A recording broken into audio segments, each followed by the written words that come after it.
The only thing that's important is that you enter into the project, that it feels good, and you get something going and you start really enjoying making the music. To me, if there's anything successful that's happened, it's that I've just gathered a room full of really smart people every time. That's the beauty of being creative musically in the recording process. It's different because you have a purpose here, not just to entertain someone on a stage, but actually capture. And the capture is really wonderful. My guest today is drummer and producer Tony Braunagel. Tony is best known as a session drummer on over 200 albums, including Grammy-winning records by Bonnie Raitt, Taj Mahal, and Buddy Guy, and for performing live with dozens of music icons, including B.B. King, Lightnin Hopkins, John Lee Hooker, Robert Cray, and many more. He's also produced over 40 albums, many of which have been nominated for and won Grammy and Blues Music Awards. These include albums by Taj Mahal, Eric Burdon, Coco Montoya, Phantom Blues Band, and others. Lately, he's been spending his time planning the build of an extensive studio complex outside of St. Louis, which he discusses in the interview. Besides that, we talked about production topics like the essence of collaboration in the studio, dealing with egos, the financial reality of the music business, and much more. I spoke with Tony from his studio in Los Angeles. So last time we talked on the podcast was like 4 years ago, and a lot has changed, especially this new big project that you're doing. So let's talk about that first. Oh, boy. Well, 4 years ago brought us to 21. We were at the aftermath of COVID and what it kind of did to devastate so many active processes in the music business that we have been used to for a long time. It did it all over the world. I don't mean to not consider everybody else, but insofar as the music business and the recording business, it really took its toll on efforts and outcome and budgets and opportunities to do projects on artists that didn't have large record labels or a lot of money to spend. And that's kind of my area right there. I'm doing, rhythm and blues records and roots records with a lot less than a pop budget. And anyhow, I wasn't sure what to do other than just keep trying to do what I do. And so I put in a recording facility, and I took my wonderful living room and leather furniture and old walnut tables and stuff, and went and moved it out and put my drums in there and put some mass packed vinyl and try to just treat it just a little bit and make the room sound good. And the room's got a really nice wooden sound. Bought some gear and an interface here and Pro Tools, and started recording more here. I managed to finish a couple of people's projects that I was working on as a producer because they didn't have the money, and I didn't want to see that music not get made. I'm not a bleeding heart or anything here, but I don't like to not let something like that get finished, especially when someone deserves it, an artist and a human being deserves it. So that kind of got me going doing that. And I wasn't really sure, honestly, Bobby, that what was going to happen from that and for the rest of the future for everything that we're doing. There are certain elements here of the music business that just don't allow people to make the money they did before. The share is different. Everybody's grabbing and taking in things. And I'm not up on a level where I can go sell my publishing and cash in and move to Hawaii. I just decided to put this mindset together that I'm going to continue to help people do things. And I'm not trying to sound like a saint, but that was like my surrender to myself, and my cause and purpose. And I did. And I got approached by some friend, a very good friend who I produced many years ago, 15 years ago, something like that. And he said, listen, would you like to have a meeting tonight? And so I got asked to join a foundation that night. And the whole reasoning behind the foundation is the person who's funding it wanted to make a platform where artists could record and make their records in a first-class, high-quality fashion and not have to pay for it, so that the music can continue, so that we can continue to be creative and we don't have to go to ChatGPT or anything like that, and keep developing that sense of who we are as human beings, creators, musicians, writers, singers, whatever, producers. And they decided that I was the go-to guy to help them put together the facility that will be installed into the property that we bought. I can tell you where it is, right? I can tell you what's going on. Yeah. They chose a plot of land outside of St. Louis, Missouri. And the reasoning behind that is my other partner who brought me into this was moving back there after an unfortunate ending with his wife's health, cancer and stuff like that. And he was moving back there. He already has a small record label, and he's steeped into this every day as well, like I am. And so we chose that location. And so I've been flying back and forth. We have a piece of property. I think we're just about done with all the city restrictions and stuff like that, and the commission giving us permission. We're there basically, and I am shopping for gear and consoles, and I've never had that kind of a checkbook at all. I repeatedly say to him, I said, "Look, I grew up a poor boy. I'm not trying to spend your money, But it's very thrilling because I just got off of a couple of really, really positive, upbeat phone calls about in a Zoom call about this whole thing, and it's really thrilling and exciting. What does it do for me personally? It gives me a great satisfaction of doing something special and continuing to remain creative the rest of my career by doing this. And I'm kind of done with going on the road to be a drummer on day after day. I still enjoy playing. I play all the time. I record for other people. I go into their studio or a studio, or I do it at my house. I love playing locally on gigs with people who are playing music that I really like to play. All of that. None of that's gone away. I just don't want to get on the bus or as some people have to do, the van from city to city to city. And that's a drag. Coffee shop. It's a drag. Yeah. That bacon and eggs is a drag, that many days in a row, or whatever and, being not being young anymore, as you can tell with my white hair, I'm probably past the age of the rock and roll part of it, and whatever other fun attracted us to that lifestyle, back in the day.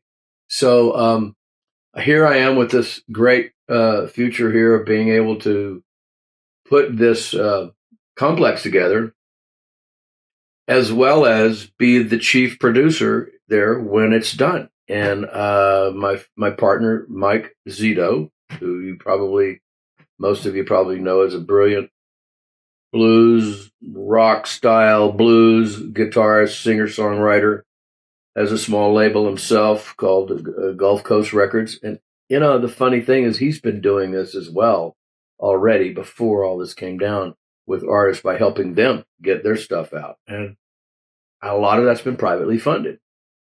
And so we have an exciting launch ahead of us with the property and with the development of that and building this whole thing, and me with helping the design and equipping it. Is the studio, the facility built? No. We're built. We are in the process of. I have plans. I have the initial plans. We're going through contractors right now and all their proposals for every single piece of it, from geotech to electric to the actual building of it all, and the grading and stuff like that, and everything that we're doing to make this work. We're reworking the whole property for drainage, for current. Got a brilliant electricity guy out already, and tested the ground, and he's going to design the electrical part of the studio where every single wire goes based on how many patch bays we need and beyond, and he's well known, and he's done a lot of very interesting and wonderful studios in the world. So yeah, we both know who it is. We talked about it. Yeah, right.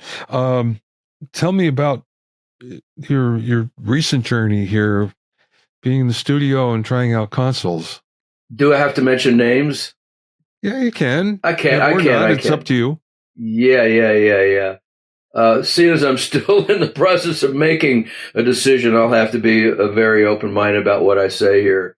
and not say too much. But everything I'm going to mention, you will completely understand, and anybody who's watching this podcast that has the knowledge will have a lot more knowledge than I do, but still they will understand what I'm saying. So I've been in contact with a gentleman by the name of Paul Wolf, and we all know Paul Wolf. Most of us know his history and the brilliant work he's done in the past. And Paul has a console called Wolf Audio, and it has a great facility. It's fairly easy to use. I'm not a great operator myself, but it makes a lot of sense to me. His design comes from that brain of his, so he put together some stuff that might not be exactly what you see on everybody else's console, presented the same way, but it all makes sense, and it's not that hard. It's not like you can't find it.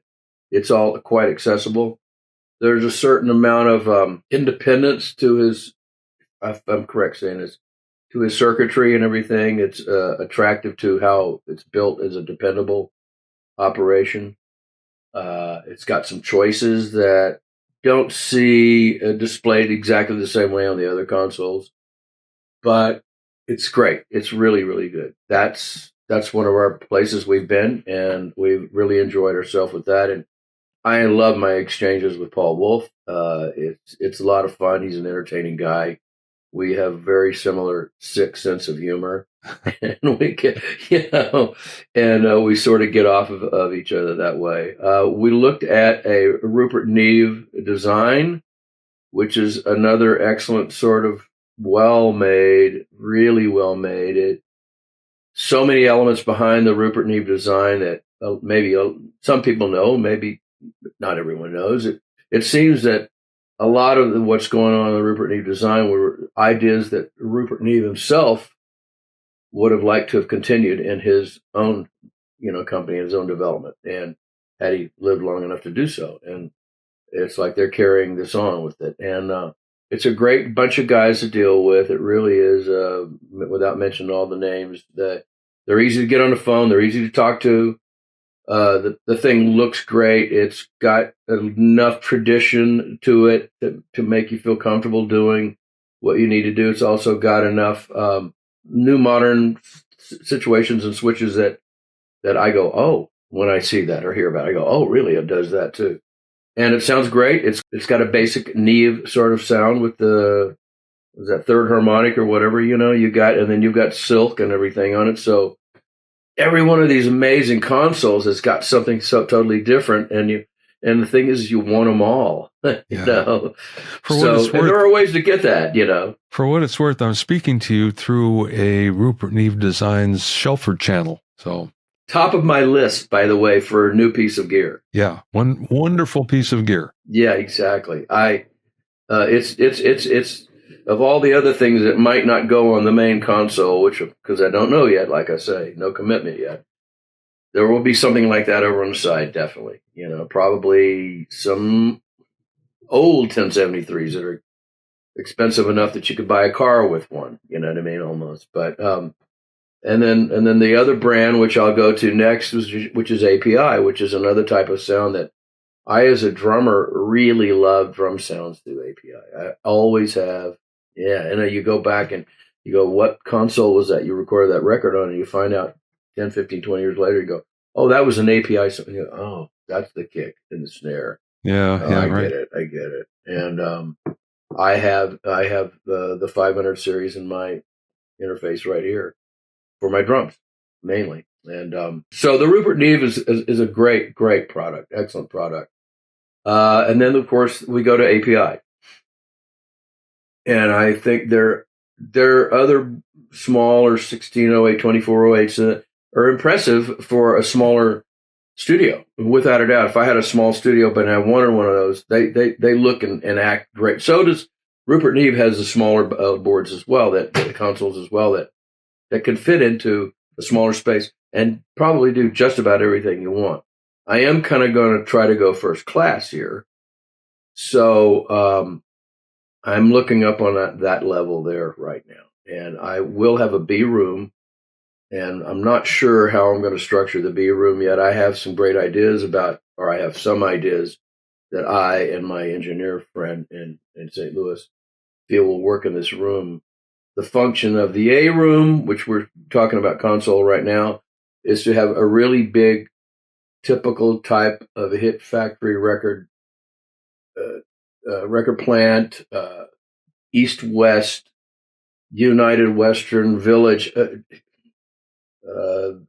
Olympic in London, all of those types of studios where you walk in and everything is there, and that whole room gets you and a sound with a bunch of musicians all collected, hopefully knowing what they're supposed to do and play, and you capture just a wonderful, warm, attractive capture room in space, and that when you get it out of there, you go, okay, we've done it. This sounds great.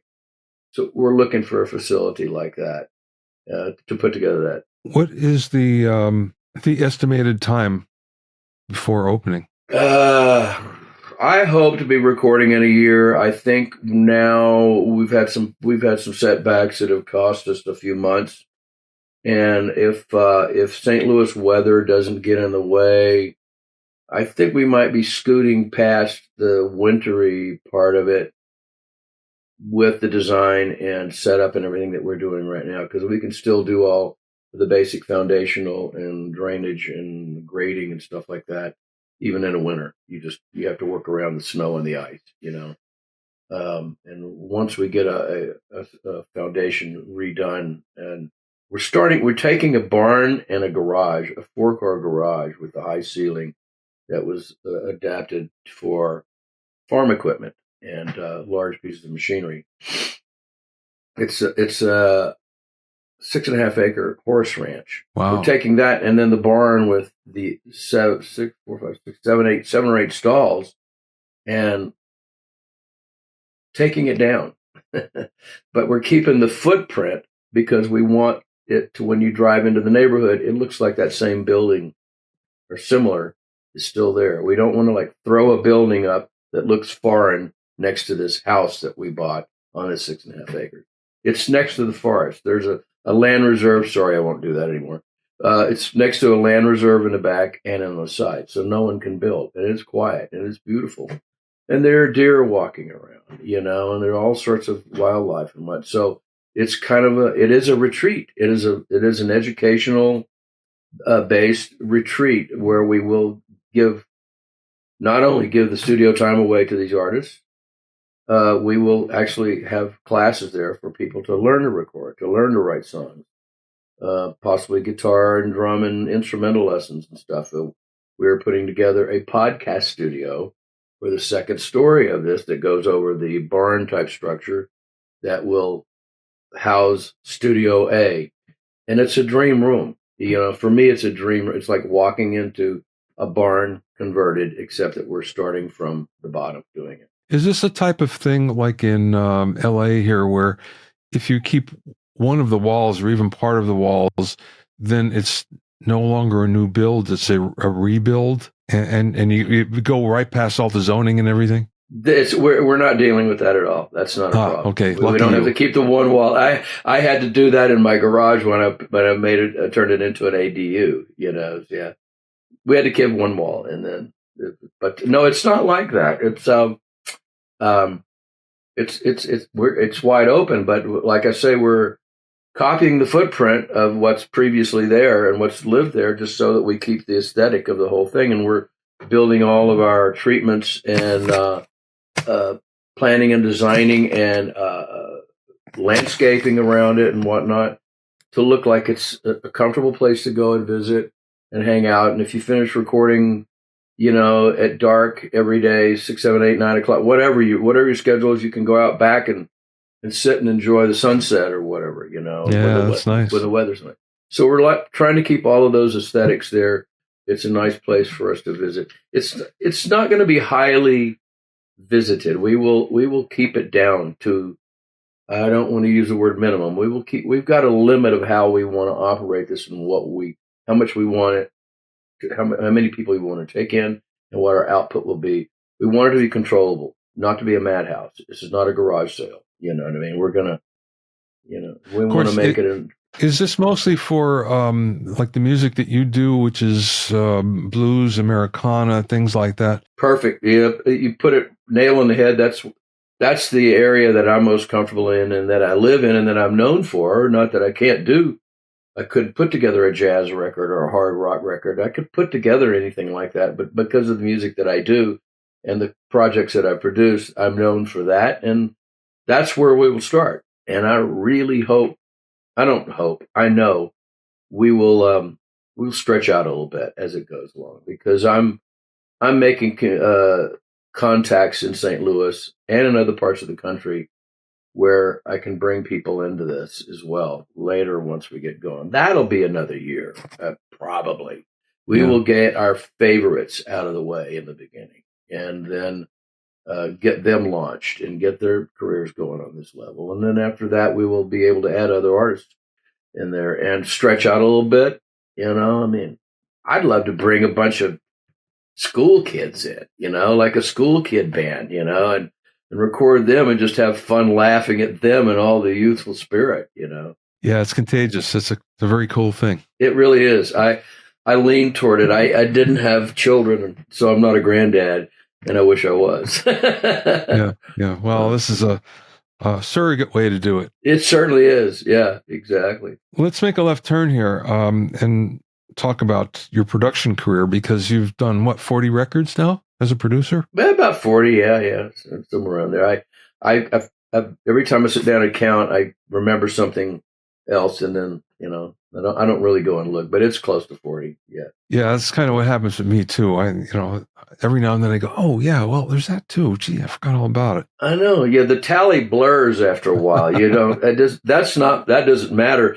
The only thing that's important is that you enter into the project, and it feels good, and you get something going, and you start really enjoying making the music and the people that you're working with, and enjoy most of the process. We all know there's a lot of personalities that can make things a little more difficult than they should be, and just get through the whole thing and make it sound really good.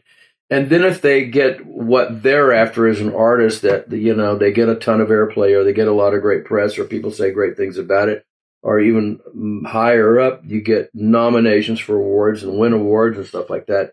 To me, that's the pay right there. That's what I'm after. And it makes me feel so good every time. In all of the albums that you did, is there one common trait between them all? When you look back and you think, yeah, that's sort of the same, or I know what to expect. A room full of artists, musicians, singers, songwriters, engineers, producers that creatively come together mostly because they want to do it. Everybody got paid, but my choices are to group that type of a society together in a studio and have people that work together really well. And I'm careful about who I choose to handle the horn charts, to handle the background vocals. Every voice that I choose as a background vocalist rings with me, has a resonance. I know I like their voice, and I know what I can get. If I don't think I can really get that, but they've got a great voice, I might go somewhere else. And I have all these wonderful friendships that I am extremely lucky to have with all these talented people. And I always say, I started producing from behind the drum chair. I'll admit, I started from being 1, 2, 3, from all of my career of doing that. Okay, I always started it, Yeah. And I always remember that feeling that I had of anticipation and excitement. But to me, if there's anything successful that's happened, or anything that I've done is considered in any way successful, it's that I've just gathered a room full of really smart people every time. Surrounded myself with guys that are talented, and guys, gals, artists from all over the world, you know what I mean? And different walks of life, different styles. They could be a gritty blues player that's played honky tonks and lived a grisly life forever, or they could be somebody new and young who just got out of Berkeley College, But finding that thing that that works for all of us, and we all get together and create those moments. There's nothing like those moments. You know them. There's so many stories about that time when you recorded that track, and someone says, I've been interviewed about things like that. Well, when you played on that song, how did that happen? And I go, yeah, we counted it off. yeah. So sometimes there's magic, and sometimes you don't. You don't understand that you're capturing it. Correct. You don't know. You don't, and you don't, because you don't look for it. You don't expect it. That's the beauty of being creative musically in the recording process. I mean, it is on stage as well, but it's different because you have a purpose here, not just to entertain someone on a stage, but to actually capture. On the capture is really wonderful. You're careful about who you work with, so you have good experiences, but I'm sure that somewhere along the line, there's been one that hasn't been as pleasant. You don't have to name any names, but what was like the worst project that you worked on that you would rather forget? Oh, different ones for different reasons. Not a lot. That's good. Really not a lot of people that I would say I'd never do that again. One or two. That's a tough question, Bobby. Yeah. I've never really thought of it that way. That's why it's a tough question. One pops up, and that person, I was helping that person, and it started out that way. And that person was eking their way through the funding, and I found out. I guess I could say this, yeah, because I'm not putting the person's name out there. This person was quietly a bit of more of a grifter than I expected.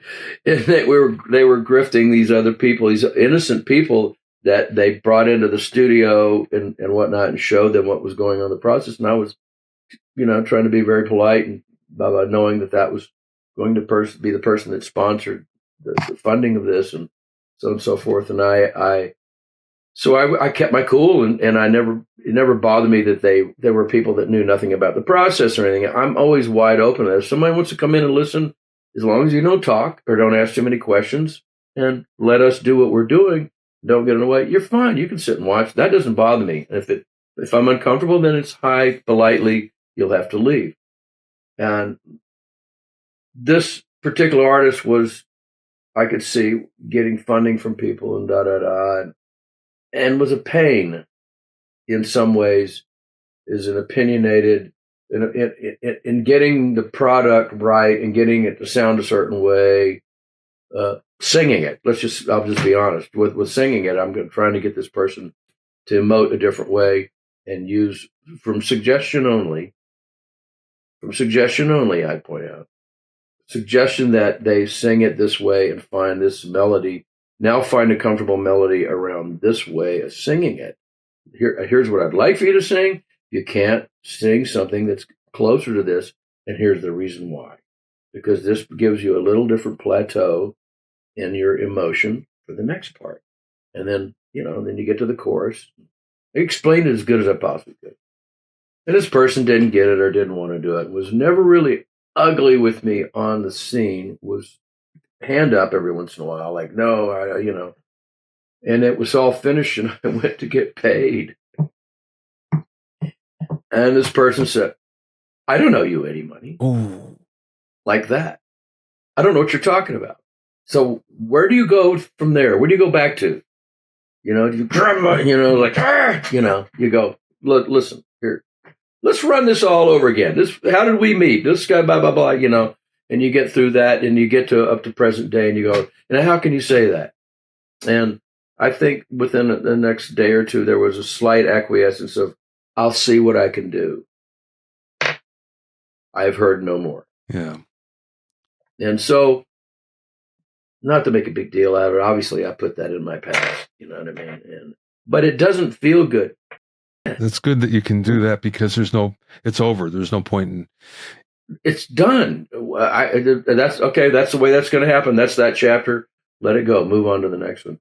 And, then I've had people where I don't know if I've really been fired very much halfway or part of the way. I had another artist who, once again, this is what feels so weird, is that when you feel like you're being really generous, I spent years, a couple before COVID, as much as possible during COVID. Then after COVID, helping this person and brought him into my own studio and made a ridiculous deal with the whole thing so they could afford to do it. And then this person walked away and didn't want to finish. And I did my best nice guy to get him to come on, let's go. Let's coax him. Let's go. Come on. Hey, come on. We can do this. Not going to a negative place. And finally, they just said, well, look, man, I don't really hear it the way this is right now. And I go, now they've been resistant all along with every positive thing I threw at them. I brought in other singer-songwriters, not singer-songwriters, brought other songwriters and lyricists and whatnot to try to elevate the quality of the songs, and everything that was brought in that was by these smart songwriters was pushed away with saying, hey, that's not what I would say. And I go, I know that's not what you would say. That's what we're trying to do here, is take what you would say and turn it into a little bit better story in a picture. And I eventually just sent them the hard drive and said, yeah. No, I've done that too. Isn't it crazy when you have to do that? But I kept thinking, Bobby, I'm going to pull this off. And it wasn't my ego, it was my heart, And then when I made sure it wasn't my ego, and I went, you know what, Tony, let it go. I did. Well, it's good that you can do that. That's because a lot of people really stew over those emotions, and it doesn't do anyone any good if you do that. I mean, I want this person to, the first person I told you about, I don't care. And I don't wish anything bad, because I've now found out from other people in that particular person's community, it's not the first time it's happened. Okay. All right. Other people have had similar experiences. The other person I've known for a long time. We have a lot of mutual friends, and I hope that somewhere down the road we are friends and that he finds what he wants. Oops, I said he. I wasn't going to give you a gender.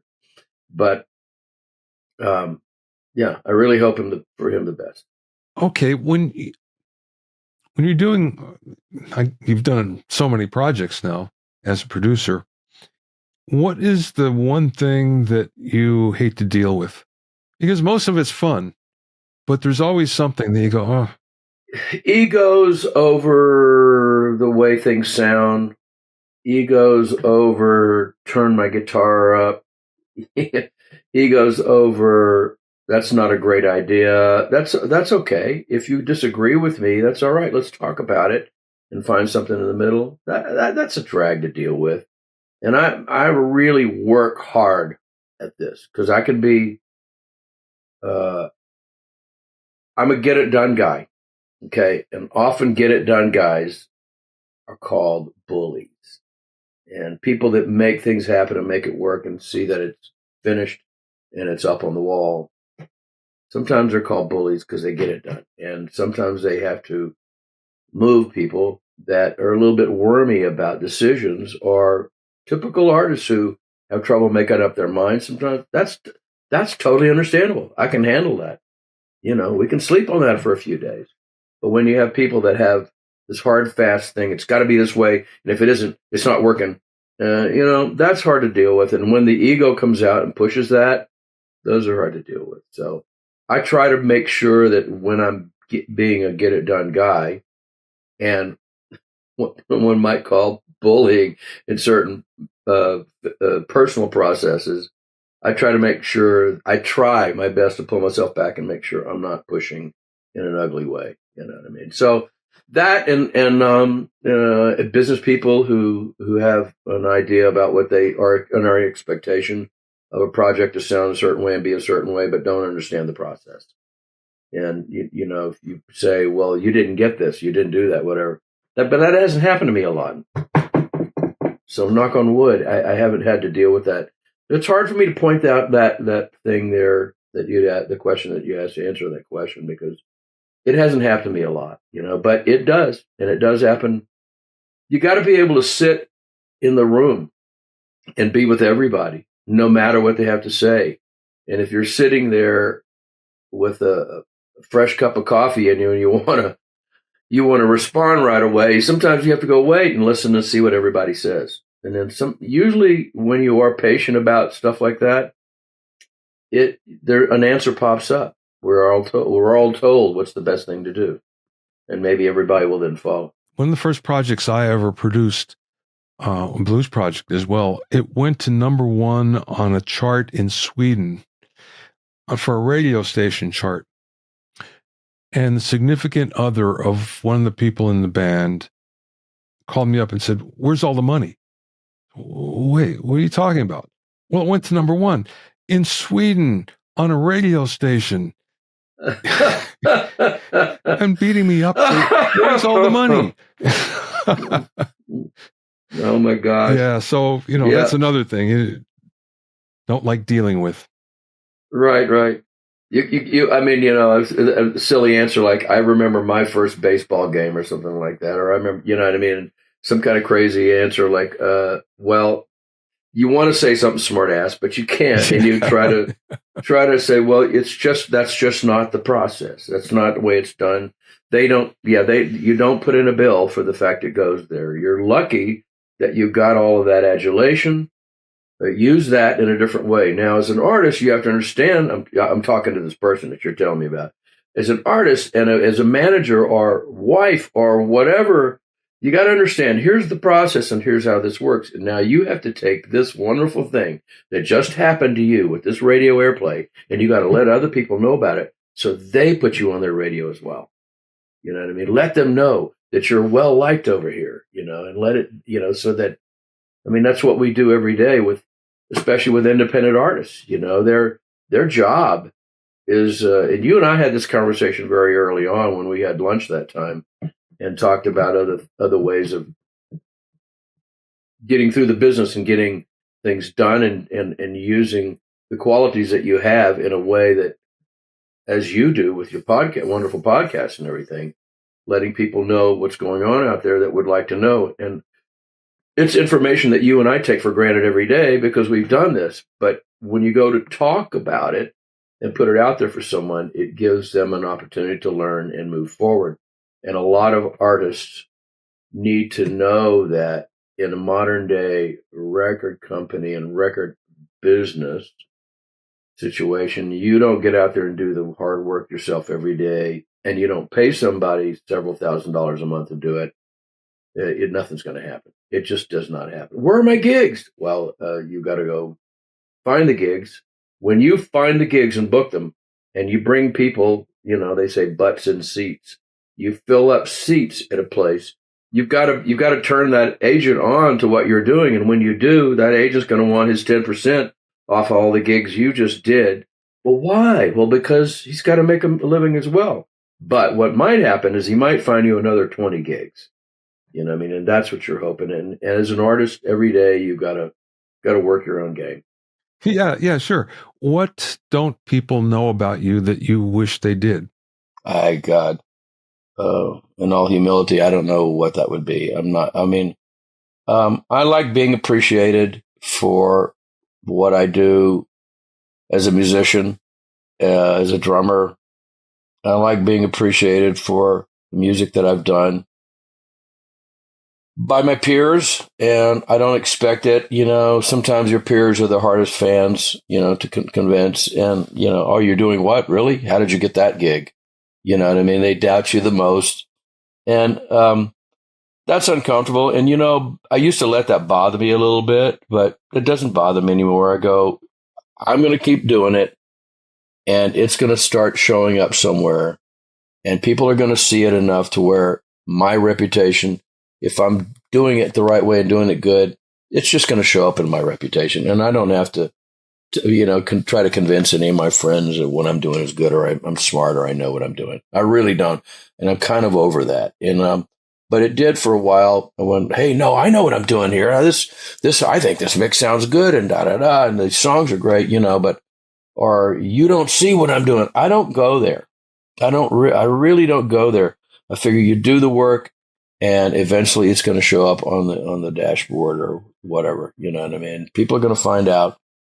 And you start getting calls back, and you're working, and and I've had musicians go, hey man, what made you get into this producing thing? And I go, I just realized that I'd been counting things off for all of these years in my career, and somebody else is producing it and getting credit for it, rightfully so. And why can't I do that? And I started really from nothing like that, and went to some really, really famous engineer friends of mine and said, "Hey, man, I'm thinking about producing," and they just laughed at me at first. "No, I want to become a producer." "Hey, I want to become a producer." You don't just become a producer. You have to start producing. And when I realized it, wait a minute, I actually have to do this. I can't talk about it. And until I've done it enough, people are not going to pay attention to me. And then you start to do it. Things happen. Maybe you get an award or a nomination for an award, and someone sees your name in a magazine. Somebody else comes back to you, and now there's an attraction to you from certain people, and they call you, and you get more work again. And that's how it happens. And I just want to keep that cycle going as long as I can. I don't, I think I gave up a little while ago about ever becoming extremely wealthy doing this. And, but we all love it, and we can't help it, and you're the same way. I know you're totally dedicated to what you're doing. Your intensity is incredible. Whenever I spoke to you, this is encyclopedia of knowledge, and you've had enough experience to be able to put it onto everyday practical use as well. Your books are great. You talk about things. If anybody wants to read a book on how to do what we're talking about right now, Bobby Owsinski is a great place to start. And, and I've read your stuff, and I go back to it and I go, what's the simplest way, of getting there? Thank you. You're welcome. Thanks for listening and being in my inner circle. Remember, if you have any questions or comments, you can send them to questions@BobbyOwsinski.com. You can also learn all about the latest in music, audio, and production news, and find out about openings for my latest online classes at BobbyOwsinski.com. This is Bobby Owsinski. I will see you next time.